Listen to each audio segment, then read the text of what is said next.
Welcome back to Barn Built Fabrications, and today we're going to be finally installing our engine and our transmission that I've been trying to hide out of frame for months and months now that I get to finally introduce you guys to and show you what we're going to be installing. But anyways, getting all this put together with a few other goodies. We got a new Crossmember for the transmission that we're installing, torque converters, and a bunch of stuff. Let's get ahead and take a look at it. If you guys have been following along on the channel in this build, I'm sure you have seen this engine as we built it. If you haven't seen that and you're interested in what all we did to this, go back and take a look at those videos. A lot of good stuff there.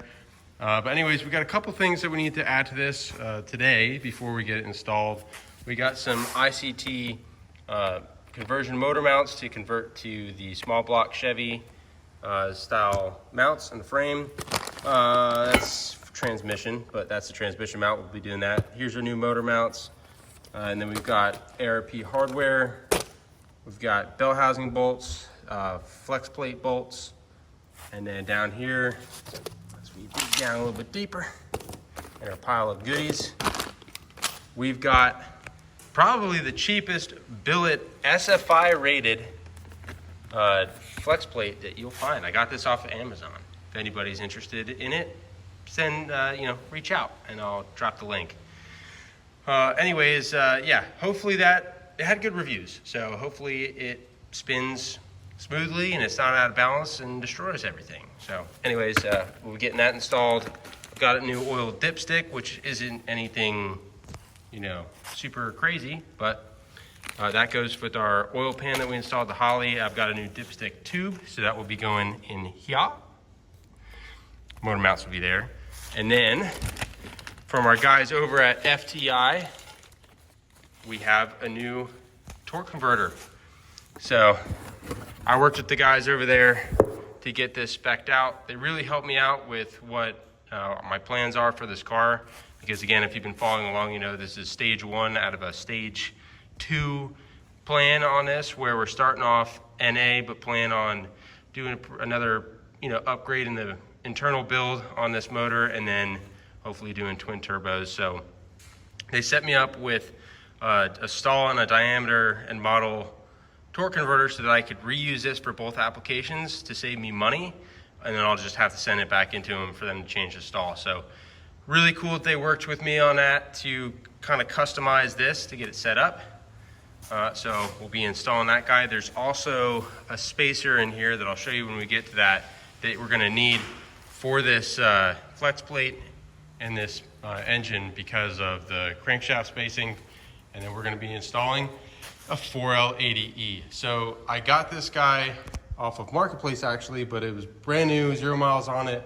And it's got, I know, a Sonex, however you pronounce it, throttle body in it, and a build on the internals. I've got the spec, I gotta go back into my notes. But anyways, this should be rated to reliably 1,200 horsepower, pushing it to 1,500 horsepower. Not that we're planning on doing that just yet, but hopefully this is gonna do well for us. It came with the Hughes Performance torque converter, brand new, never used. There's 0 miles on this transmission, but unfortunately, although this is a good torque converter, it is the wrong stall for what we're gonna be doing here. So it was originally gonna go in a truck, so the guy who had it built set it up for that. And then yeah, so we'll install our ShiftWorks linkage and stuff for our floor staple slap shifter. Say that 10 times fast. And then we've got the hard line for the transmission. I've got a flexible dipstick tube that we're gonna be putting in just so we can have a little bit more leeway on where we mount it in the car. And then I got our 15, I can't think. We got our yoke. It's just in there to keep it clean, so. Let's go ahead and start working on, before I do that, we've also got some more goodies here. We'll jump ahead. We're gonna be installing some Speed Engineering headers. These are 3-inch collectors at the end of it. I forget what size tube diameter they are, but these are nice. They're designed to fit the A-body. Really happy with the quality of it. And then it's got a nice thick flange all made in America gaskets. We've got some coil wires to go with. This is our tube for the oil dipstick. And then we have a Crossmember for the transmission from Speedway motors that we are going to be running. And then obviously with that transmission mount I showed you earlier. So I'm gonna stop talking and start working.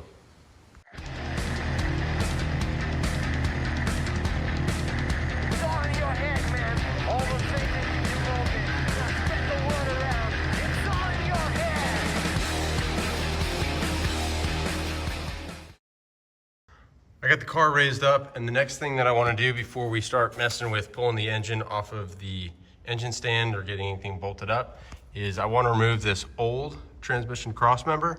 So on these Monte Carlos, they have these rubber bushings. Not to say that you can't make this work. You definitely can modify this and rearrange it to make the original one work, but I got a good deal on an aftermarket one, so that's what I did. So I want to pull this out. You got the nuts on the bottom, bolts on the top, 2 per side, and then just should be able to slide it out, hopefully. So I'm going to do that real quick, and then I'll show you our new cross member, and then we'll get that one installed. All right, so that is the old one out, and then alongside our new one. So this is the cross member from Speedway Motors, and it's going to raise up the top arms and then give us these cutouts. So we should hopefully be able to fit our 3-inch exhaust, no problem. And then this center section here raises and lowers to set your angle, your driveline angle for whatever you need it to be and the height that you need it to be at. You also have a lot of leeway as far as your mounting holes with these slotted areas. Same thing here, so you can slide them, whereas the original crossmember just has a single bolt, and then you have slots, but they're smaller. So I did a little bit of measurement to get a rough idea of where to put this. And what I did was I measured from the inside of my motor mount so that I could measure it off the bracket to the back. And that's about 14.5. And then I came over here to the transmission, went to the bell housing, and I came back and I just eyeballed, and I believe this was 30 inches, something like that, 30 and a half. I think it's 30. So 30 plus 14.5 is 44.5. And then I came back under here. Sorry, this is a little tricky to do with one hand. And I did it to the front, so I'll deduct whatever the thickness of that is. I did that just because I can't hold it with both hands like I did before because I'm holding the camera here. But anyways, just to give you an idea, 44.5. If I go over here, it's about at the last holes on the frame. So all those different holes are different areas where you could put the transmission cross member. So we'll slide it all the way in the back and then hopefully have enough play there to get it to where it needs to be. This kit also comes with the hardware that you need. And then I probably should have taken a look at this sooner, or I probably did and forgot, makes more sense. But it actually does come with the transmission mount as well. So that's really cool. I guess that's gonna end up being a spare. So alrighty, now that we got that, I'm gonna throw this up in the frame and just leave it loose, but put the hardware in it, in the frame rails. So that's gonna be set pretty close to where we need to be. And then I'll jump back to the engine. We'll start mocking all that up with the rest of our parts before we get it pushed in. All right, got this bolted in, both sides. Kind of tricky getting your fingers back there, but I think it looks good installed. We get a lot more clearance. Tucked up underneath. Should have pretty good access for our exhaust. And then this plate here that I was telling you about, we have 6 bolts for it, 2 per side here, and then same on the other side, and then 1 on either end. I just have these end bolts in just loosely because there's little notches. I don't know if I'll be able to show you. Yeah, just take my word on it. There's notches in that slot to where it catches on the bolt. So what I'm gonna have to do is get it in, just kind of get it sitting on here. Then I'll probably take my post jack right there and put it up underneath this, maybe with the 2x4, set the angle that I want, and then I'll run all these bolts in and tighten them up at that point. So now I think that we should be ready to drop this back down, marry those guys. Got to do the flex plate first on that, on the engine. and then you know, torque converter and transmission, marry them up, and then drop them on in here. I got the engine pulled off the engine stand. Now we want to pull this flex plate off. The OEM bolts are 15 mil, so I'll pop those off, and then we'll get our STI flex plate on with ARP fasteners. So now we've got our SFI flex plate that we're going to install. This one is stamped engine side, but what you want to do for the 4L80 swaps, you need to have this dished or one with a spacer on it. So it's either going to have this little, like I said, dish to it, or some of them just have just the center hub area will have a spacer. You need that for the 4L80 because of the shaft, for the crankshaft stub, the length of it. So get this bolted on.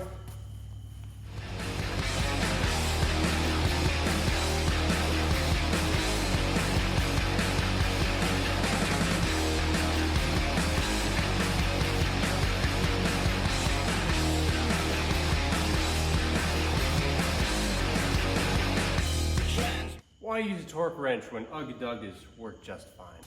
All right, so we're gonna pull out our old torque converters that we get in our new FTI one. So to do that, you should just be able to pull it on out. There's maybe gonna be a little bit of fluid in this. The transmission itself is not full, but these usually come pre-filled. So we'll slide it out and then try to flip it on its back quickly, just like that. All right, so now for our new converter, pop off the cap, slide that out of the way.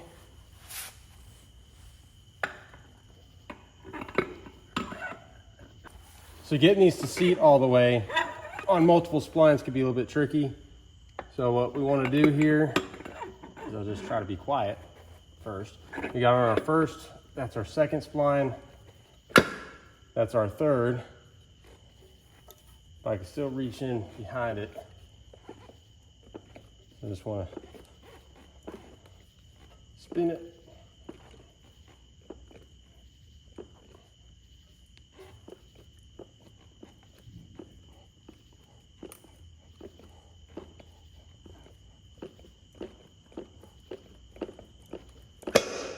Booyah.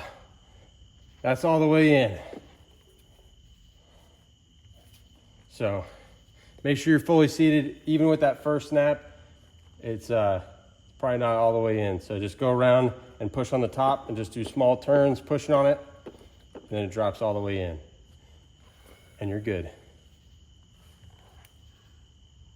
Shooey, there must be a wedding going on because we're about to marry an engine with the transmission.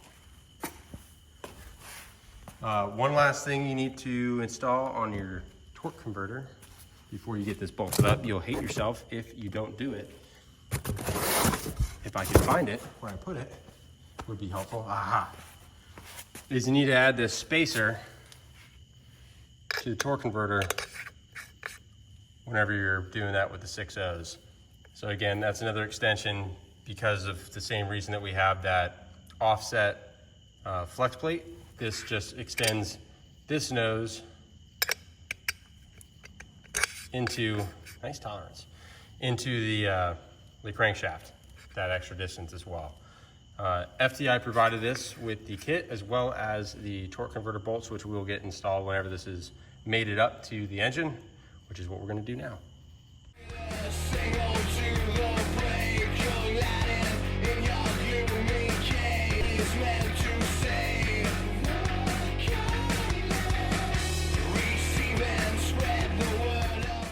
How many of you saw that one coming? I should have. I had it on time lapse, so I had another monologue. This is my second. Probably for the better because I was swearing just a little bit during that whole ordeal. I think, at least hopefully, I slowed its descent to the concrete a good amount to where it didn't cause any actual damage, but nonetheless, it's yeah, it's not ideal. It's a bad situation. So leverage, man, you use it all the time. No better. Which is also a little concerning for the fact that I'm gonna need to have this pretty far out to get it in the car. So whenever I have this and the transmission, I hope it doesn't happen again, but I guess I'll be standing on the back. Anyways, let's continue. All right, so we got this all bolted up. If you look through here, hopefully you can see it. We have a space. We'll set our torque converter spacing to the flex plate whenever we get it into the car. So that way it's a little bit higher. I could just put on a lift and raise it as opposed to trying to mess with it here down low on the ground. So anyways, yeah, we'll do the torque converter bolts and converter spacing whenever we get it in. So let's go ahead and get it in. Hopefully we don't drop it again. That'd be not good. Keep us down, that's what you make of all you found. Been there, now in your head. Been there, melted, now in your turning, never fading away. Been there, now in your head. It's in. A couple little issues though so far that I've seen. First, and the reason why I have it up is we're sitting on the cross member, but a little too far back, just a hair. Go figure, right? So, I don't know. I could move these motor mounts back a little bit, like slide them onto one of these other holes, but I don't know if I want to do that, to be honest. All right, so I ended up moving those motor mounts one hole backwards, so that moved the engine and transmission just that little bit forward, and in doing so, it made it so that I was able to bolt in the transmission. And then I got this all set up too. So now what we are looking at is bolting up our torque converter, which don't be alarmed if there's a little bit of space there. You want between 1/8 and 3/16 of an inch space there. And then this torque converter will come forward. If it's more than that, you want to add some washers or some way to shim that. But otherwise you are good. So that's gonna be the next task. To get this to line up, we need to turn the engine over and go through wherever the starter is gonna bolt up, which is right here. And then we'll get that bolted up and go from there. Torque converter bolts are tightened, and then I also put on the starter. So now I think that we're on to putting on the header and then the oil dipstick tube, and we should pretty much just be about there. All right, so trying to put the passenger header in, I ran into an issue where I'm hitting this one ear for the torque converter cover. So I don't want to bash in the headers because they're quite pretty, if I may say so myself. And I don't even have this cover, so I'm probably just gonna cut this ear off and do my clearance that way. Got the header in. Did that clearancing, and we're just getting a little bit of room through there. So it's looking good though, fitting really, really nice. Otherwise, looks good. I'll show you the driver's side. I got that one in too. This one I had to come up from the bottom, but no issues otherwise. And again, fits well, looks good. Very happy with it. So, I've decided I'm going to hold off for now on the dipstick for the transmission because I'm not sure. I might actually use the OEM. I'm not sure. I want to take a look at the one that I got and kind of see the configuration. I mean, this looks like it would fit in there nicely. Something kind of like that. So, I don't know. I guess you guys let me know what you think, what your recommendation would be if this is your project. The other one's just like a flexible universal dealio. So I like that this is a large diameter tube. It's gonna be easier to fill the transmission. But again, I haven't really looked over the new one I got. To be honest, I don't even know if I've opened the box. So I'm gonna do that before I make my final decision on it. But before we wrap up, we've gotta add our coil pack wires and the little insulator boots. And then we got a dipstick still that we need to get done, the oil dipstick tube and dipstick. And then otherwise, we're there. All right, guys, gonna end off the video there. Major progress made on this one. A lot of definitely big things, obviously, that make you feel good too. Getting closer. A lot of the mechanical stuff we're pretty close to being done with. Then we have electrical and body work and paint. And then this thing will be back on the road, and I look forward to that quite a bit. So thank you guys all for watching. Stay tuned for the rest of the build and also the other builds that we have on the channel. So thank you guys all for watching. You guys get outside, get wrenched on something, piss off your neighbors, disappoint your mom. Until next time, keep on keeping on. You can see the writing on the